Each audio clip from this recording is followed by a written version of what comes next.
What is up, guys? Welcome back to another video. As some of you may know or may remember, I've been looking for a diesel truck. I sold my BMW 135i. I wasn't a big fan of that car. Sure, it was fun, it was fast, but it didn't do the things I need to do, and the things I want to do more of are hunting and camping. So I needed a truck, and I also sold my Nissan Titan. So I had no truck. So I've been on the hunt for a diesel truck, but then I gave up on that because diesel trucks are crazy expensive right now. And then I was on a hunt for a Silverado LTZ, and those are also crazy expensive right now. And I had a couple sold out from under me.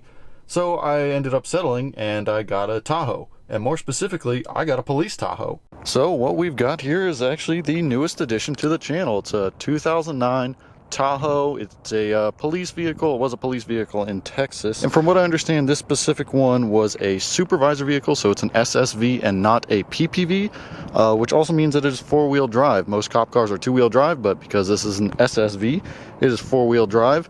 And I got it at a good price, and I'll show you guys why. It is it's a little ugly. So we've got chipping paint kind of all over the place, honestly.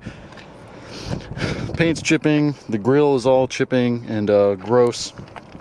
But mechanically it's good, and you guys probably can't see in here. Maybe if I crank up the ISO here. It's got some sort of little leveling kit on it. I'm not sure who put it on it or why it's there, but it's definitely got a little coil spacer up there. And in typical police fashion, it has a lot of weird stuff on the inside. So this particular one has already pretty much been converted to a civilian Tahoe for the most part. So you'll see in here, this one has leather seats, which you know, the normal cop Tahoes don't. They have cloth up front and leather in the back. This one also has a center console, which normally the police cars don't. So this has been converted. I don't know who converted it or when it was converted. Here's the back seats, which are also leather and clean. And crazy enough, whoever did the conversion also threw in some the third row seats, which are actually folded down right now. As the normal cop car, as you'd expect, there's a little bit of blood on the roof. You guys can see that. There's definitely some blood on the roof. So some strange things have happened in this. I'm not really sure when it was a police car. I know it was somewhere in Texas, but I don't know when it was officially retired. And quite frankly, I didn't really know what I was getting into with this SSV or PPV because I've never even looked into them. This one just happened to pop up. The morning I was going to look at a Yukon Denali, this truck popped up and it was at a crazy price. I messaged the guy. He immediately texted me back, which was a great sign because out of probably the 30 or 40 trucks that I have messaged and I think 5 that I've gone to look at, most of them have been shady, not wanting to message back, or just being difficult in general.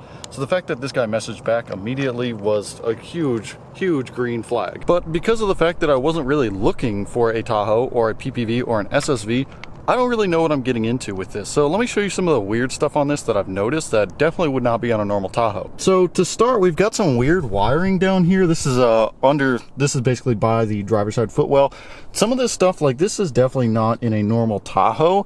So I don't exactly know what it is or what it does. There's some sort of bracket over here. I don't know what was here or, you know, what it did exactly. And there's clearly some extra wiring back in here. It's a little bit hard to see. There's also some holes all over the roof here. I don't know what they had mounted up there, whether it was, you know, like a CB radio or something. And then if we hop outside the truck, we've got some more weird stuff up here. So there's a hole right there. There's a big connector right here. There's another hole over there, and then there's another hole back there. And I don't know what any of them do or did at some point. Under the hood, though, it's pretty much just a normal 5.3. I don't think there's anything particularly special about this 5.3. I know it makes a little bit of extra power compared to the normal Tahoes, but I don't think it's any sort of crazy amount or anything wild. Something I did notice that normal Tahoes definitely don't have, we got a battery right here, and we also have a battery over there. So this has a dual battery system, and you can see a lot of wiring right here. I'm assuming this is for the dual battery system and all the other electronics that they had on this, because I'm assuming they had a radio, all the lights and stuff. But under the hood, it's surprisingly good.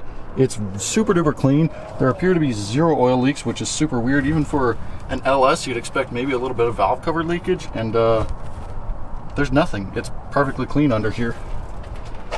So That was another reason I bought this truck, is it's relatively low mileage at only 150,000, which I know sounds like a lot, but considering most other Tahoes have 200K and up, 150K is pretty good. And there's some other weird cop features. It definitely had a spotlight at some point, so we've got like a little piece of rubber here covering a cutout in the door, and it also looks like the rubber here is a little bit funky. And on the back side of things, it's mostly a normal Tahoe. Again, this thing was kind of trash, so we've got some paint chipping here, some paint chipping here. This is kind of just ugly in general. This whole thing is flopping around. It's not fully bolted on because of broken brackets. And we have some holes on the trunk from presumably where some police lights used to be. But again, in the back of the truck, it's pretty much all just standard Tahoe stuff. I don't know if normal police cars have all this stuff back here, but it's got the third row, which I currently have folded down. Probably be selling that because, quite frankly, I don't have that many friends to take around. And again, why it was so cheap, we got some paint chipping here. I'm not sure how well this will pick up on the camera, but there's some paint chipping on this plastic piece. Same thing, other side, we've got some paint chipping going on here.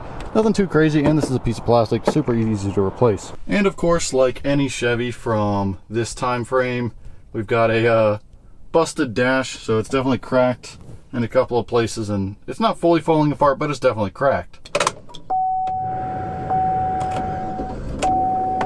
And again, as far as why I bought this thing, it's because I want to spend more time hunting and camping, and I really wanted a Silverado, not gonna lie, I really wanted a Silverado LTZ. I did not want to settle for an LS or an LT because frankly, I didn't want the interior of an LS or an LT. When you look at an LTZ, they're a mile ahead. But the Tahoe basically has an LTZ interior and dash from the factory. So I ended up settling on a Tahoe for a couple of reasons. One, it was way cheaper than a Silverado. Most of the trucks I was looking at were 20 grand and up. For an LTZ, and that's a lot of money. I mean, at that point, I literally could have bought a diesel. Whereas these Tahoes, a lot of them were, 10 to 12 grand. I don't know, it just fell back there. A lot of these Tahoes were 10 to 12 grand, so it made a lot more sense. And this one in particular was only $7,000. Now, part of the reason it was so cheap is because it is a police Tahoe, so it doesn't have all the features of a normal Tahoe. But also the guy who owned it, frankly, just didn't exactly need it. He had this as a third vehicle. It was basically his daily driver because his other daily was a Ram Cummins. It was like a 3500 or a 4500. It was a work truck. So it's not like he wanted to daily that around. So he ended up buying this. But then this kind of became his wife's car, and then he got his wife a new Tahoe, so he kind of just had this sitting around as an occasional daily driver, but nothing much more, and he kept up on it perfectly well. So to get it for $7,000, it runs and drives absolutely perfect. I couldn't ask for anything better. Now, as far as plans for this truck, I know a lot of my buddies want me to go, 24 by 14 or 22 by 14, 26 by 14, something crazy, like a really offensive setup that's just gonna be big, obnoxious, and piss a lot of people off, but frankly, that's not exactly gonna fit what I want. I had 20 by 12s and a leveling kit on my Titan, and while that looked awesome, there was one thing that I didn't know, and that's when you run 20 by 12s and 35s on aggressive offset, you blow up your wheel bearings a lot. So my Titan, those wheel bearings did not survive, and quite frankly, I don't want to do that again on this Tahoe. I want to go off-road, I want to go camp, and I don't want to have the truck explode on me every time I go out. So with that in mind, there's one truck in particular, there's one Tahoe that I'm basically not going to copy his setup, but heavily based off of his setup, and that is Tahoe Adventures on Instagram. I'll show you guys some of his photos here. He basically has from what I understand, a two-wheel drive Tahoe. This one's four-wheel drive though. This is a two-wheel drive Tahoe on about a 3.5-inch lift in the front and a 3-inch in the rear, and he's running, I think, 17 by 9s with 35-inch tires. That's basically the setup we're going to be going for this. So it's not quite an overland truck, but it's not, it's not going to be a show truck with 20 by 12s or 24 by 14s or anything like that. As far as the camping and hunting stuff, that'll probably stay on my personal channel because, well, this is an automotive channel, obviously. You guys definitely want to stick around, check out the build. It's not going to be anything crazy. Like I said, we're going for kind of a simple tow, hunt, camp rig, but definitely stick around and watch the build.